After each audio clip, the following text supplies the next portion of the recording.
Fala galera, estamos aqui hoje com o Paulo Duarte, ele que é professor adjunto da Universidade Federal do Rio de Janeiro, membro do programa de pós-graduação em História Comparada da mesma universidade, mestre e doutor pelo programa de pós-graduação em História Comparada, tem experiência na área de História, com ênfase em História Antiga e Medieval, atuando principalmente nos seguintes temas: sermões e pregação medieval, igreja medieval, calendário e festas cristãs, entre outros. Olá, Paulo Duarte, é um prazer recebê-lo aqui.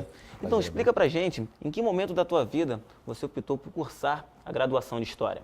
Olha, eu não sei se existe se eu posso pensar agora em algum momento específico onde eu me decidi por cursar História, mas certamente, eu acho que é importante dizer que o ambiente familiar, o fato da minha mãe ter sido professora de História durante um bom tempo, inclusive cursando a universidade que eu cursei, a FRJ, eu tenho certeza que isso me estimulou a ter interesse pela área, tá? E também é importante dizer que tive bons professores que souberam me incentivar a seguir nesse caminho. Tive bons professores de geografia, de história e de humanidades em geral, que sempre apontaram e sempre me estimularam a seguir por esse caminho, né? E aí, no final do ensino médio, tá, por volta do pré-vestibular, né, eu decidi cursar História para todas as universidades onde eu prestei vestibular, a FRJ, UF. Foi a primeira e única opção? Foi. Momentaneamente eu cheguei a pensar em ciências sociais ou especificamente em ciência política, mas preferi ficar por História mesmo. O célebre pensador John Donne elaborou uma famosa frase que diz: nenhum homem é uma ilha. Qual a importância dessa frase no tocante ao desenvolvimento das tuas pesquisas? Olha, eu acho que quem trabalha com História, e especificamente com História medieval no Brasil, tem que reconhecer que toda pesquisa, por mais individual que seja, claro, né, as escolhas, as opções que eu fiz na minha pesquisa, de fato são minhas, né, mas evidentemente elas são fruto de um trabalho coletivo, de uma reflexão coletiva. Eu faço parte, há 15 anos quase, do programa de estudos medievais da UFRJ.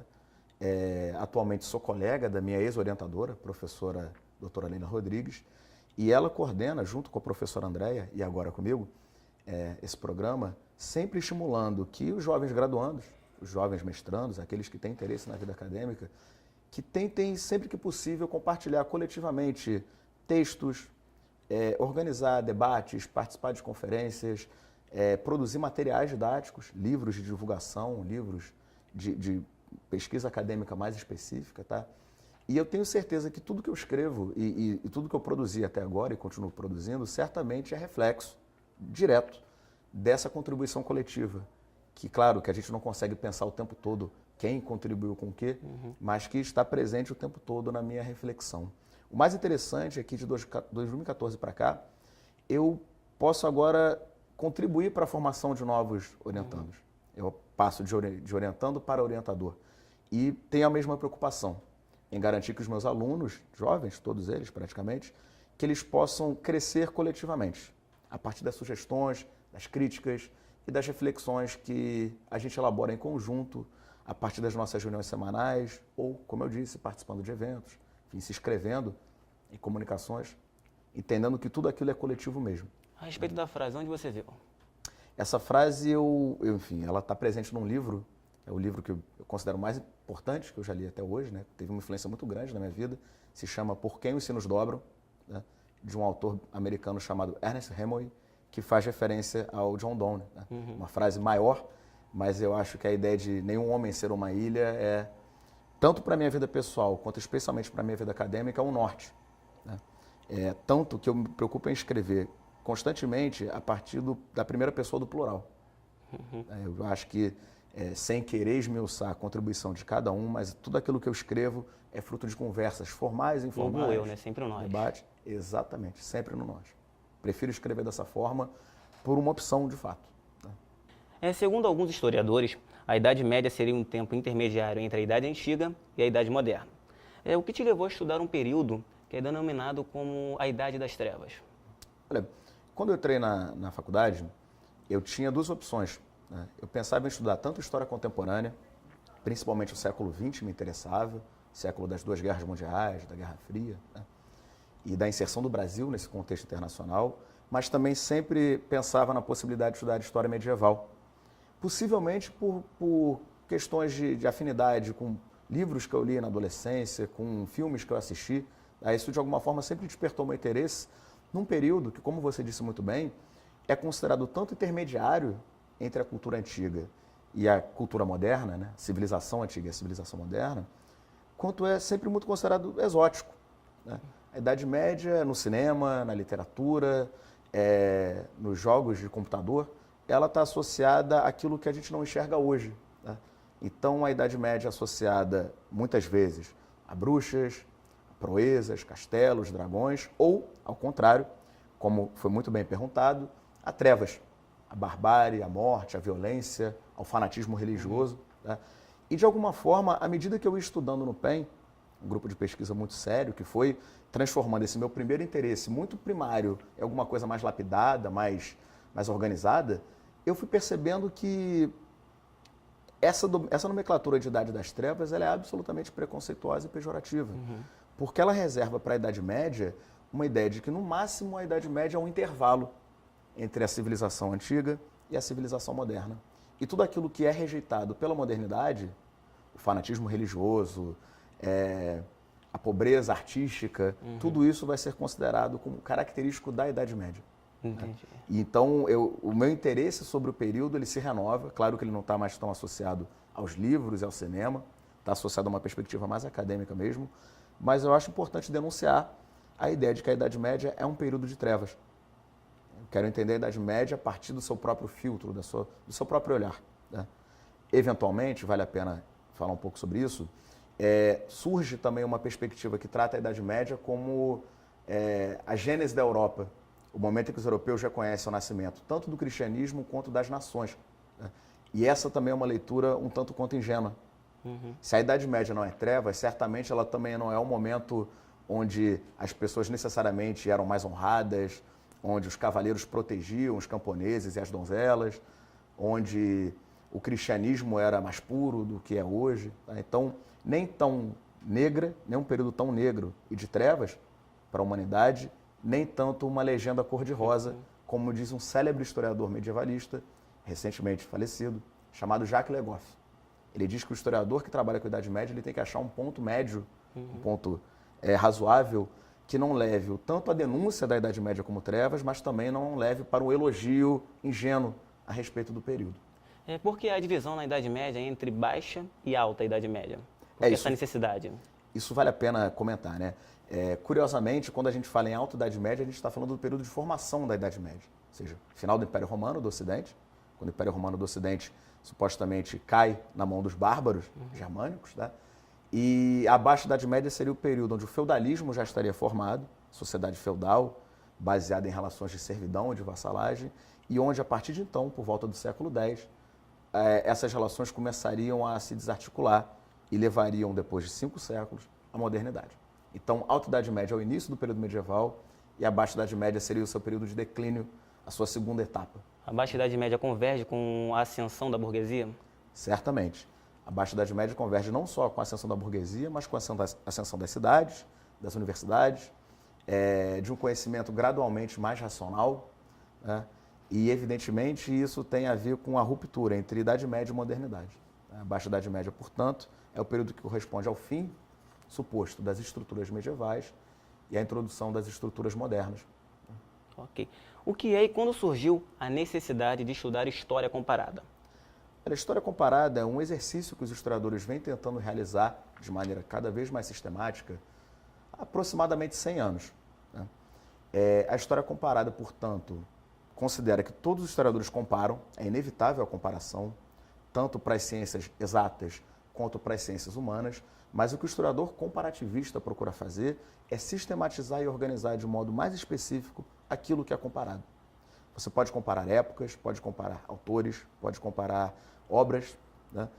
E esse esforço mais meticuloso pela comparação é, portanto, relativamente recente. Tem pouco mais de 100 anos. Tá?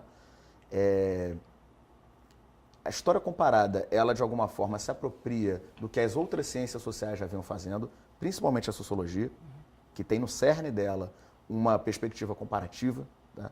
Organizada.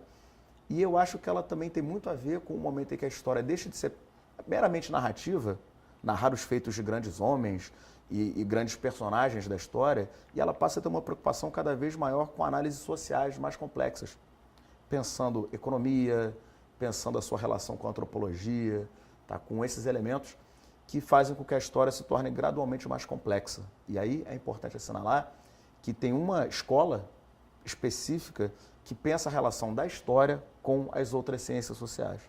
Eu estou falando da história dos Annales, uma história de perfil francês, que foi liderada por um medievalista e por um antiquista, né, que perceberam a necessidade de superar essa história essencialmente presa aos fatos e aos grandes personagens.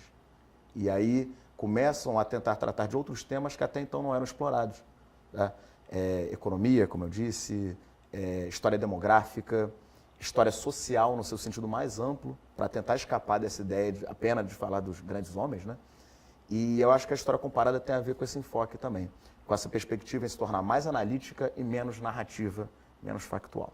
Você explicou no âmbito geral, né, o que é a história comparada. No seu caso, o que te levou a estudar a história comparada? Bom, no meu caso específico, o que me levou a ter interesse em história comparada foi o fato de eu perceber que, se eu fosse estudar a Páscoa, as festas cristãs, tal como os historiadores costumam trabalhar, não seria suficiente, porque os historiadores com muita frequência falam de Páscoa e de Natal, para a Idade Média, dessas datas fundamentais do calendário, de maneira essencialmente genérica.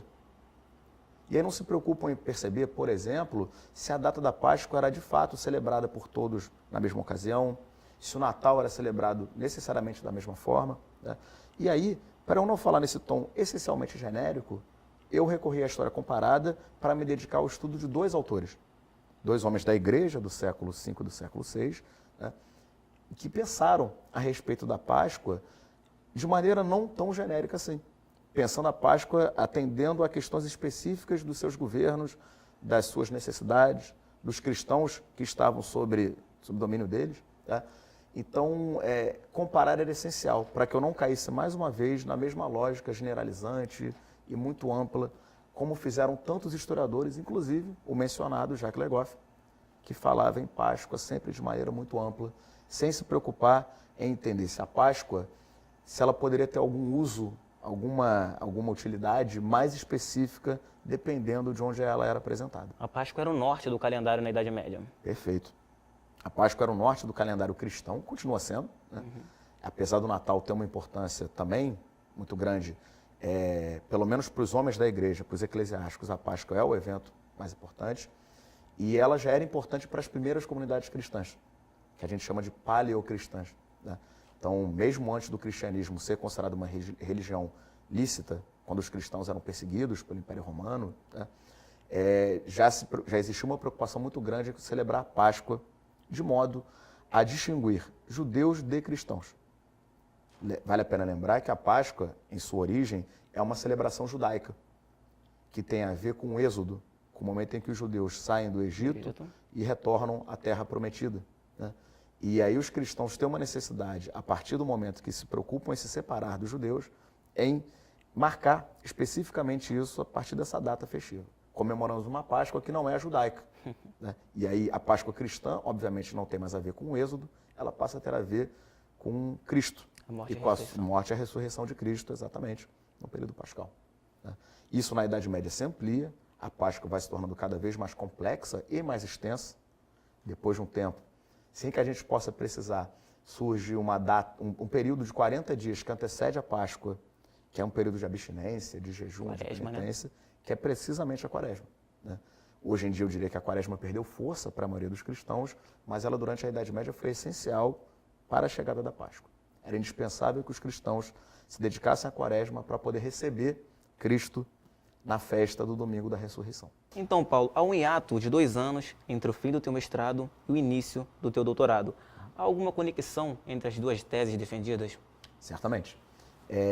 Esse ato se justifica por razões profissionais. Foi o momento em que eu tive de ingressar na rede privada de ensino, ensino médio e fundamental, e eu, basicamente, na minha tese de doutorado, eu ampliei questões que eu tinha subaproveitado, que eu não tinha explorado tão bem na minha época de mestrado, né?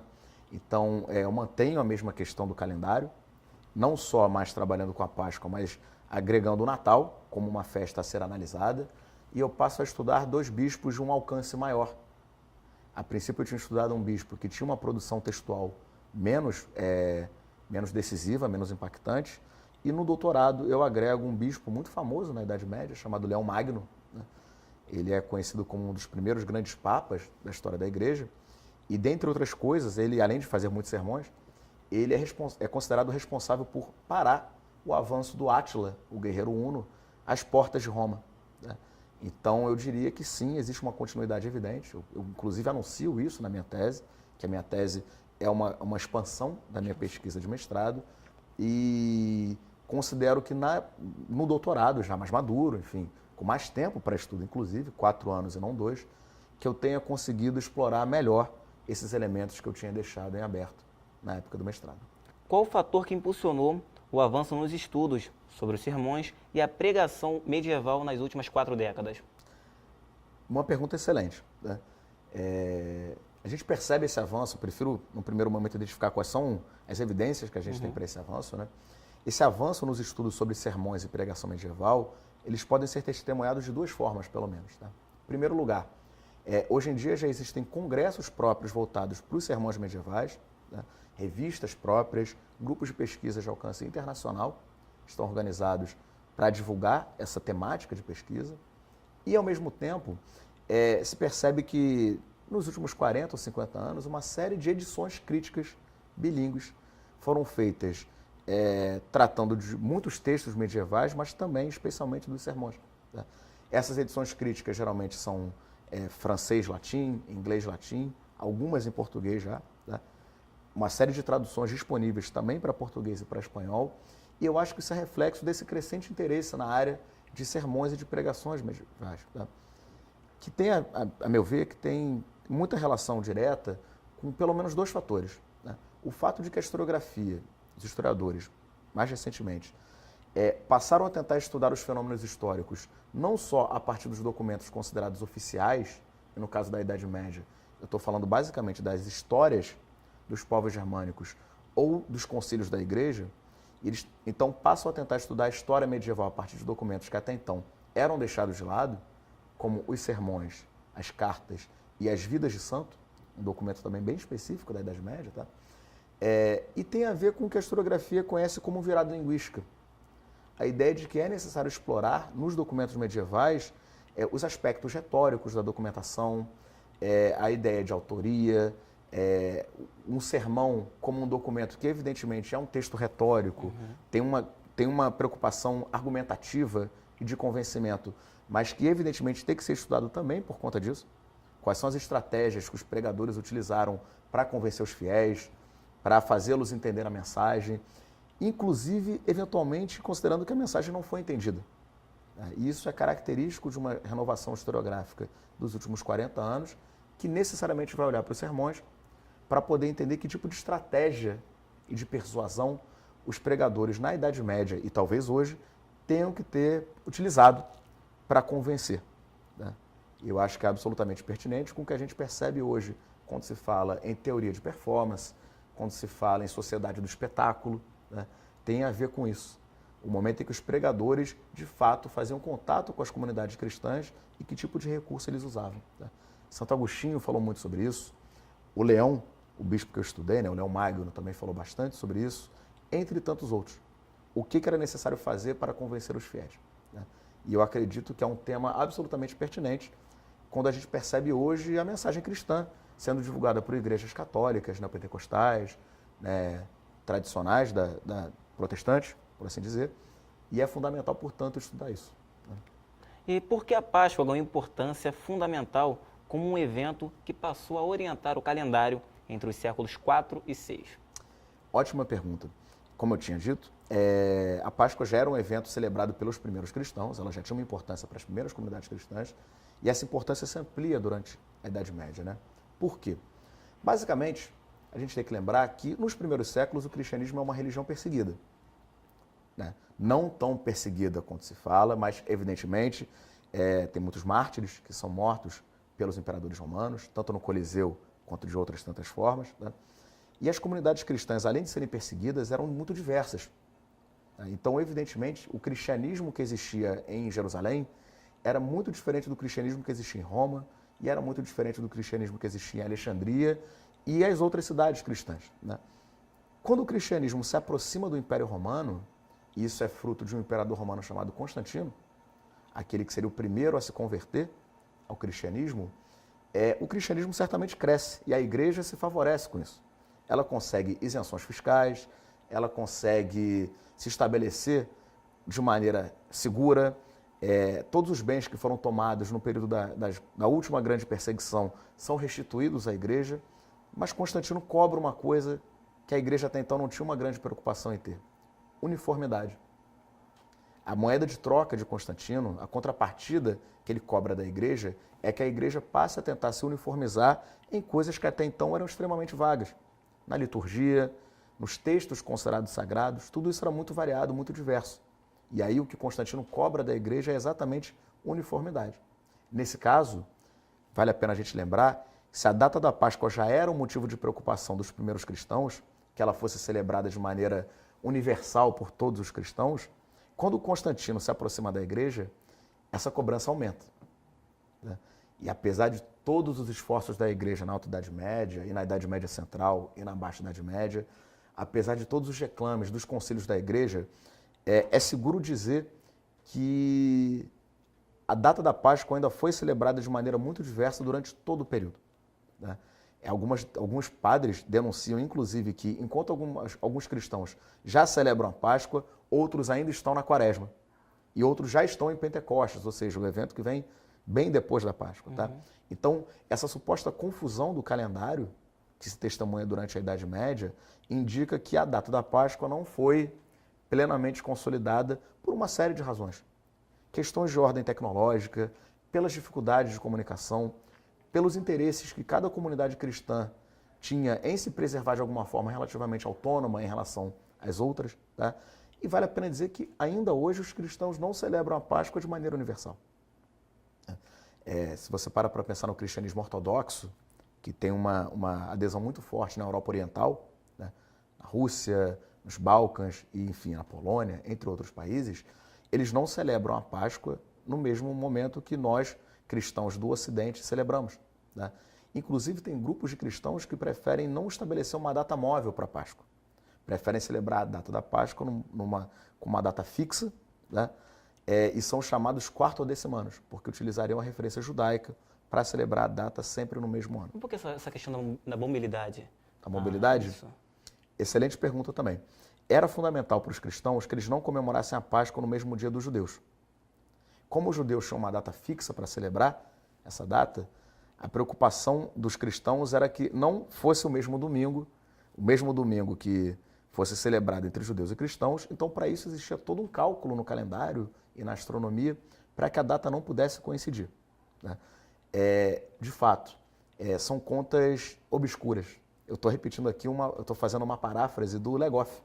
O Legoff diz que a conta para chegar à data da Páscoa é uma conta obscura. E, de fato, é. O fundamental é que a Páscoa não fosse celebrada no mesmo dia que os judeus, para que não se confundissem as comunidades religiosas, e por isso a data cristã se tornou móvel, já que a data dos judeus seria fixa, né?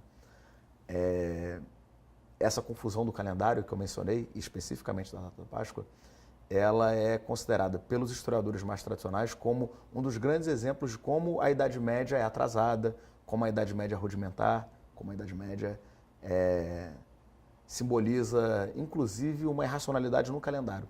O curioso é que a gente continua celebrando a Páscoa como uma data móvel.